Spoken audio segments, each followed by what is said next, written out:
Okay, guys, would like to welcome you all to this podcast. Thanks for tuning in. You are with me, Paul Bulamar Kaira, and my friend. Blessings. Mkolongo Kamanga. Mm.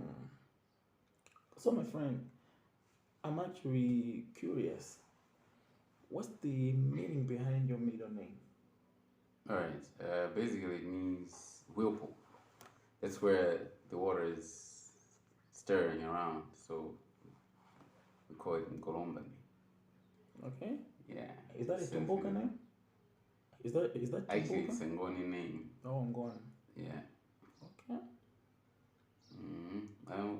And you said what? Blama? Bulamawe. Alright. Bulamawe. What's the pronunciation? Bulamawe. Like B. The capital B? Or? Yes, capital B. Bulamawe. Alright. Actually, I inherited the name from my father. Yes, who passed on last year. He transitioned sorry about last that. year. Now it happens. This is part of life. This is part of life. Okay, sorry. So what when you say Blama in Tumbuka, it's Tumbuka, right? Yes, it is a Tumbuka name. What are we saying? Okay, Bulamawe. Bulamawe literally means, kicking stones in English, like to kick stones. Yeah, of course, it is a metaphorical expression. It doesn't necessarily means one should kick stones, but metaphorically, I feel like one should, go through hard life at times in order to survive. So I feel like it's all about survival. You see, it's all about survival. So you don't go around kicking stones? Yes, I don't go around kicking stones. I just, sometimes I go through hell while I'm on this earth. It doesn't necessarily mean that I should literally kick stones, but stones are attached to the name. Struggle, something like that. Struggle. Yeah, it is a, cultural name. In our Tumbuka tribe, the name is cultural. But now I feel like there is a spiritual connection between me and the name. Since my father transitioned, I feel like, sometimes he's talking to me. Like the voice is not all that, verbal, but it's spiritual. Are you traditionalist in your beliefs or something? Nah, I'm not a traditionalist, but yes, like to some extent I am. Yes, to some extent I am. Because there is no me without tradition, and there's no, without tradition, the name wouldn't exist in the first place. Of course, some of us are kind of divorced from the whole traditional thing, right? Oh. All right, so let's talk about the real issue right here. The Russian Ukrainian war and the contagion of emotions. Tell us,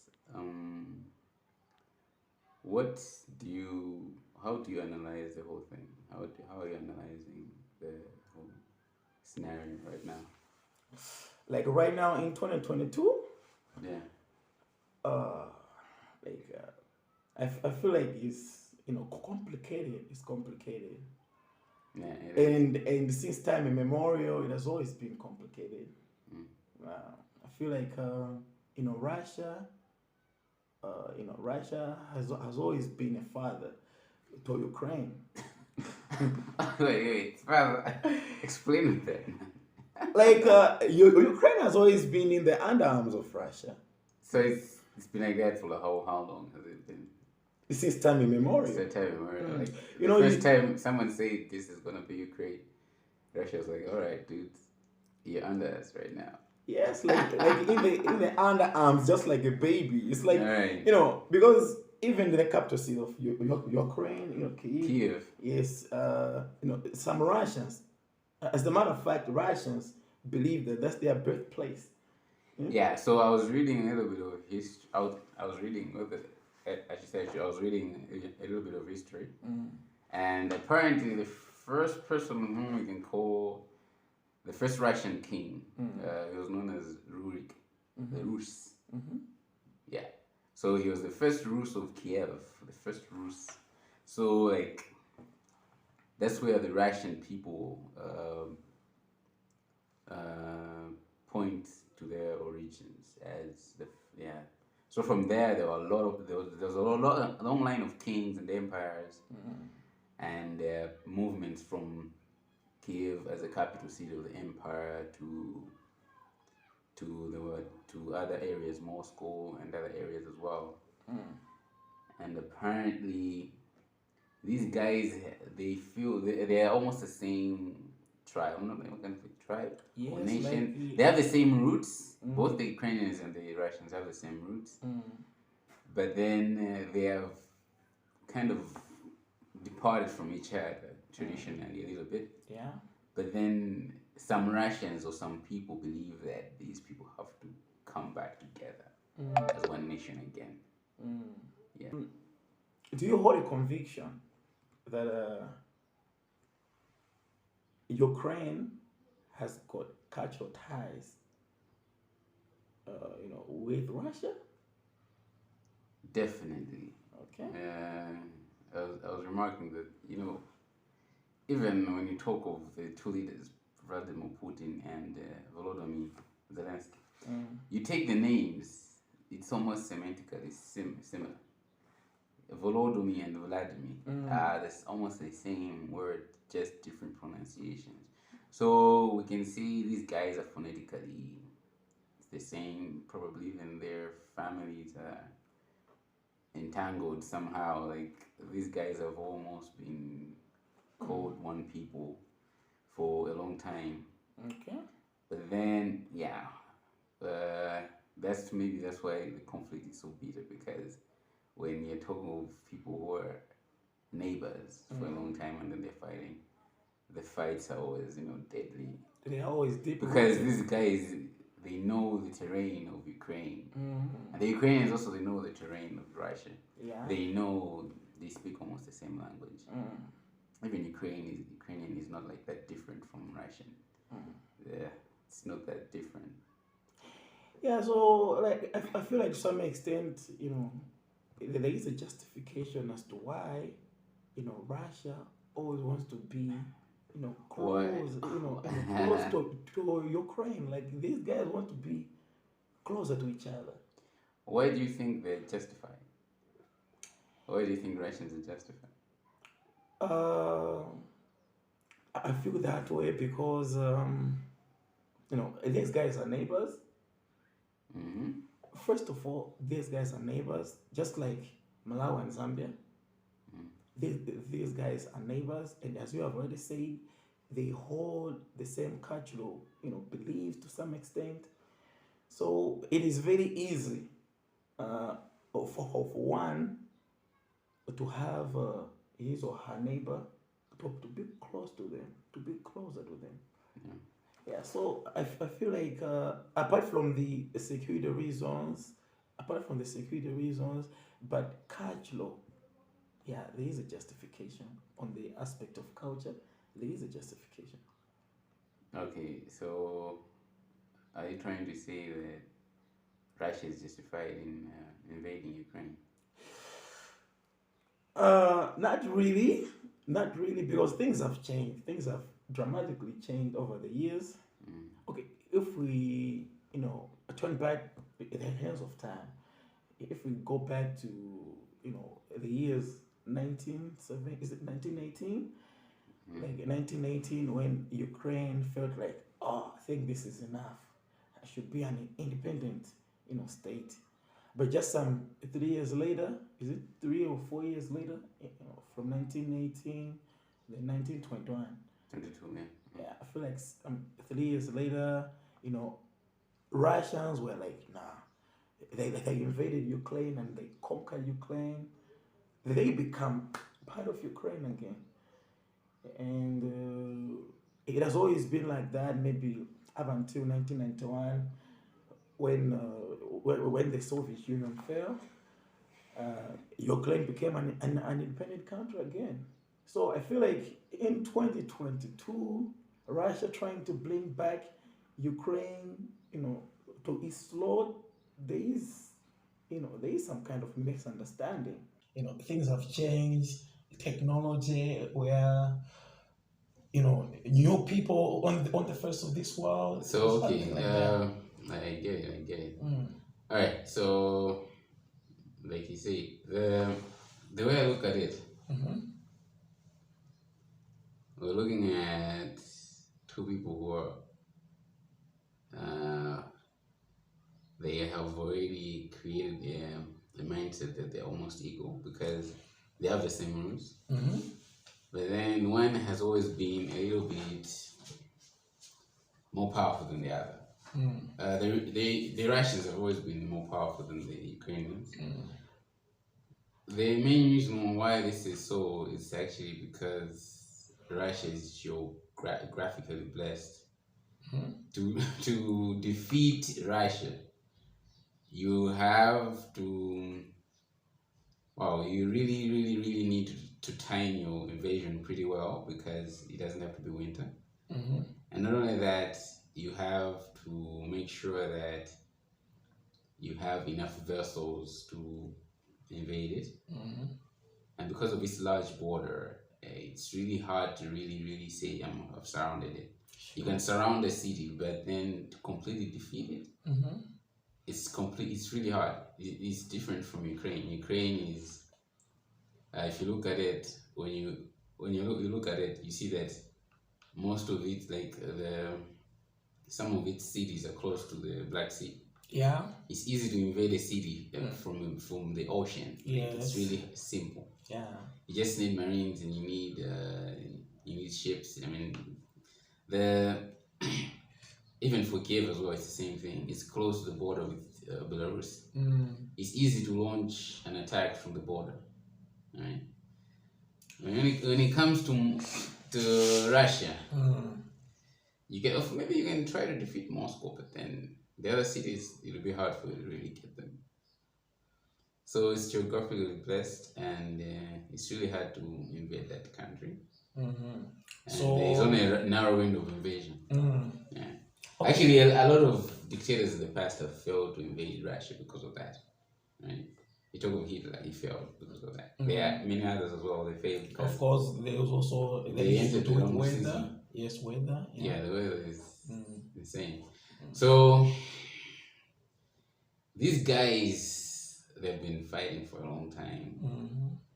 They also have their own history. They look at Russia as an imperator, someone who tries to conquer them all the time. But then when it's convenient, they've always made treaties and actually been part of the, what do you call it? The Warsaw Pact? Yes. Yeah, so the creation of the Soviet Union was like principally between the three nations of Belarus, Ukraine, and Russia. And these two states, Ukraine and Belarus, they've been known as the Little Russians because it's almost like ethnic Russians occupy some of the areas as well as the other people who are not ethnic Russians. Yeah. They're considered to be close to the family tree with the Russians. So it's like, it's almost the same grouping of people. And I think for most of us, when we meet a Ukrainian and we meet a Russian, I don't think we really feel as if we're meeting different people. Even some of the accents are almost the same. But then, the real question is actually what is happening right now is how different is it from what was happening in the past. They say in 1918 when there was an excursion between Russia and Ukraine, and maybe Ukraine gaining its own independence back then. How different is it now? There is a remarkable difference. First of all, let's look at the technological advancement.